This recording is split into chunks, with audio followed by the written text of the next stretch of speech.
10,000 টো বিলুৱা ষ্টাৰ্ট হৈ গ'ল বিহালী সমষ্টিত আমি দিলুৱে গম পাইছে নে নাই গম পাইছে এতিয়া এইটো লৈ কোনো চিন্তা নাই জুন মাহত মই এখন মিটিং কৰি জুন মাহৰ ভিতৰত আপোনালোকক 10,000 টকাটো ক্লিয়াৰ কৰি দিম ঠিক আছে সবে আপোনালোকে 100% পাই যাব হিদিনাখন মই বিহালীত টকা বিলাব গলো এগৰাকী মহিলা মোৰ লগত সেলফি উঠি আছে সেলফিটো হোৱা নাই মই বাইদেউ মোবাইলটো বেয়া আছে নেকি কৈছে এতিয়া 10,000 পাম ন এটো মোবাইল দলিয়াই দিম নতুন মোবাইল কিনিম তেতিয়া মই বাইদেউজনী কৈছো যে বাইদেউ যদি আকৌ আমাৰ সৰকাৰ জিকি আহে মহিলাসকলক মই এটা মোবাইল দি দিম এই 10,000 টকাটো আপুনি মোবাইলত নষ্ট নকৰিব এই 10,000 টকাটো ভাল কৰি খৰচ কৰিলে আপোনালোকৰ 3 দিনৰ ট্ৰেনিং হ'ব গাঁৱতে ভাল কৰি খৰচ কৰিলে আপোনালোকে 25,000 পাব 25,000 খৰচ কৰিলে তাৰ পিছত আপোনালোকে 50,000 পাব যি সকলক লাখপতি বাইদেউ হ'ব ইচ্ছা আছে তেওঁলোকে ভাল কৰি টকাখিনি খৰচ কৰিব যেতিয়া মই লামডিং হুজাই বিন্নাকান্দিত মিটিংত আহিম তেতিয়া আপোনালোকক আমি ভাল কৰি এই আঁচনিটোৰ বিষয়ে বুজাই দিম টকাটোৰ কাৰণে চিন্তা কৰিব নালাগে বিলুৱা আৰম্ভ হৈ গ'ল আপোনালোকক আমি বিলাই দিম ঠিক আছে চাকৰিৰ নামত আজি কোনো বাপৰ বেটাই তামুল এখনো ল'ব নোৱাৰে এনেকুৱা আমি ৰাজনীতি কৰিছো না নাই আজি প্ৰথমবাৰ অসমত দুখীয়া মানুহৰ ঘৰৰ লৰাই সবজি বেপাৰী লৰাই ঠেলা চালকৰ লৰাই ৰিক্সা চালকৰ লৰাই আজি চাকৰি পাইছে এই যে ডিউটি কৰিব আহে পুলিচৰ ডেকা সৰু সৰু লৰা ছোৱালীবোৰ হিয়তক আপোনালোকে খুদিব তোৰ বাবাই কি কাম কৰে তোৰ মাই কি কাম কৰে চাকৰি কৰিব নতুনকৈ যিবিলাক লৰা ছোৱালী জয়েন কৰিছে তেওঁলোকক খুদিব তোমাৰ বাবাই কি কাম কৰে তোমাৰ মাই কি কাম কৰে কোনো ধনী মানুহৰ লৰা নাই সকলো দুখীয়া মানুহৰ লৰা ছোৱালীয়ে আজি বিজেপি দিনত চাকৰি পাইছে আপোনালোকৰ লৰা ছোৱালীয়ে ভাল কৰি পঢ়া শুনা কৰক আজি অসমত চাকৰিৰ কোনো অভাৱ নাই এই চাকৰি হৈ গ'ল নৱেম্বৰত মই আকৌ পুলিচৰ ইন্টাৰভিউ ফৰেষ্টৰ ইন্টাৰভিউ মই আকৌ উলিয়াব গৈ আছো তাৰমানে প্ৰত্যেক বছৰে চাকৰিৰ ইন্টাৰভিউ চলি থাকিব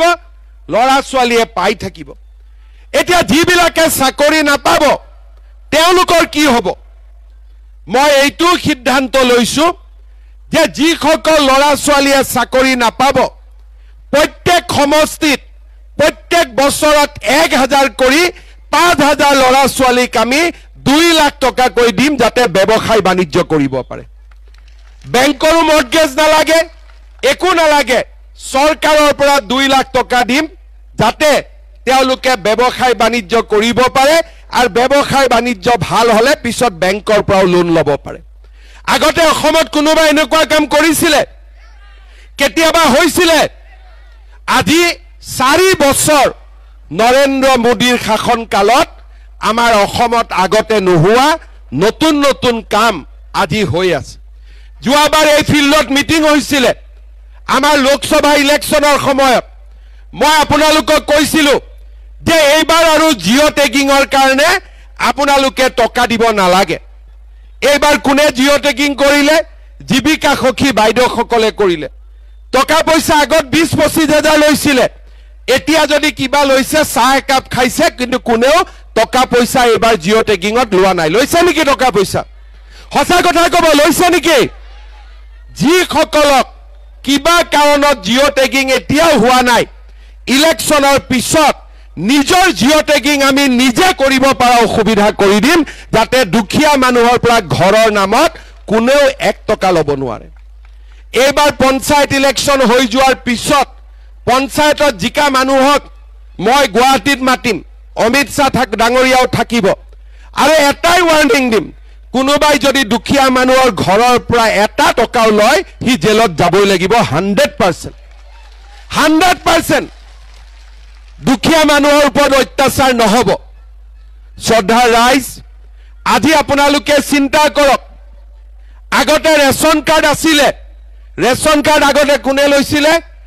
যিবিলাক বাংলাদেশী আহি ইহঁতে ৰেশন কাৰ্ড লৈছিল যাতে মানুহক পুলিচে দিগদাৰ নকৰে ভাৰতীয় নাগৰিক বুলি কয় আজিকালি ৰেশন কাৰ্ড এইবিলাক কামত নালাগে এতিয়া ৰেশন কাৰ্ডত আমি কি পাওঁ বিনামূলীয়া চাউল পাওঁ আমি ৰেশন কাৰ্ডত হস্পিটালত 5 লাখ টকালৈকে বিনামূলীয়া চিকিৎসা পাওঁ এইবাৰ মই আৰু এটা সুবিধা ৰেচন কাৰ্ডত দিব খুজিছো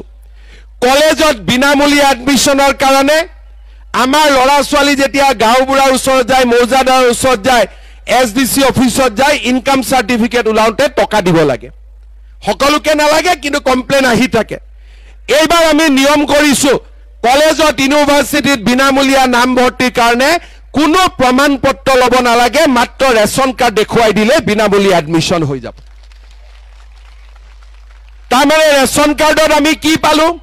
বিনামূলীয়া চাউল পালো বিনামূলীয়া চিকিৎসা পালো বিনামূলীয়া নাম ভৰ্তি পালো আৰু ডেট এটা লিখি ৰাখক 1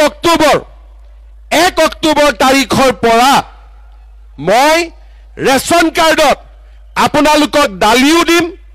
আপোনালোকক চেনিও দিম আপোনালোকক নিমখও দিম পুৰা ফ্ৰী নাপাব বজাৰতকৈ 30 টকা কম দামত পাব ঠিক আছে আৰু এটা আপোনালোকক সুবিধা দিম চাউল হৈ গল চেনি হৈ গল দালি হৈ গল নিমখ হৈ গল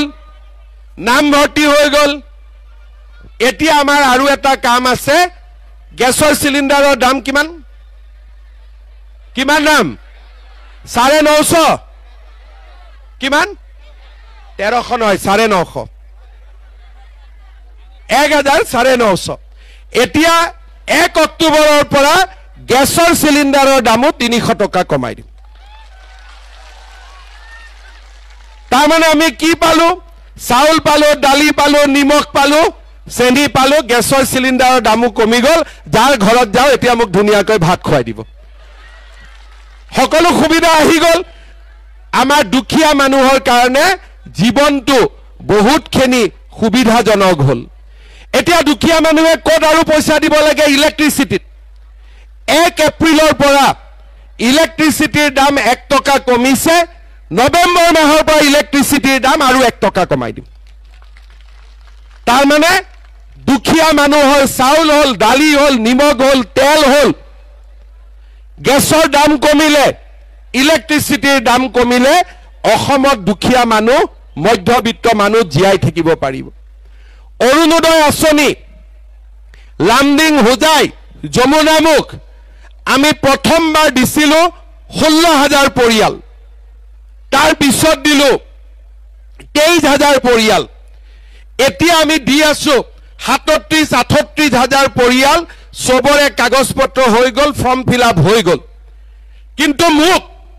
বিধায়কসকলে কৈছে যে দুখীয়া মানুহ আৰু অলপ বাকি থাকি গল সেইবাবে মই হোজাই লামডিং যমুনামুখত অৰুণোদয় আৰু নতুনকৈ 4,000 স্যাংশন কৰি দিছো যাতে সকলো দুখীয়া মানুহে অৰুণোদয় পাব পাৰে মই আমাৰ ক্যান্ডিডেট সকলক ৰিকুৱেষ্ট কৰিম গাঁৱত যেতিয়া মিটিংত যাব একটা বহি লৈ যাব গৰীব দুখীয়া মানুহ আহি কব মই অৰুণোদয় পোৱা নাই নামটো লিখি লব লৈ এই লিষ্টটো মোক দি দিব যিমান দুখীয়া মানুহে অৰুণোদয় পোৱা নাই দৰকাৰ হলে মই বেলেগ স্যাংশন কৰি হলেও গৰীব দুখীয়া মানুহ সবকে অৰুণোদয় পোৱা ব্যৱস্থা মই কৰি দিম ঠিক আছে হ'ব ঠিক কথা কৈছো আৰু এটা মই নতুন কথা কব খুজিছো গেছৰ দাম কমিলে অৰুণোদয় আহিলে 1250 ইলেক্ট্ৰিচিটিৰ দাম কমিলে চাউল বিনা পইচাত পালো দালি চেনি নিমখ কম দামত আহিলে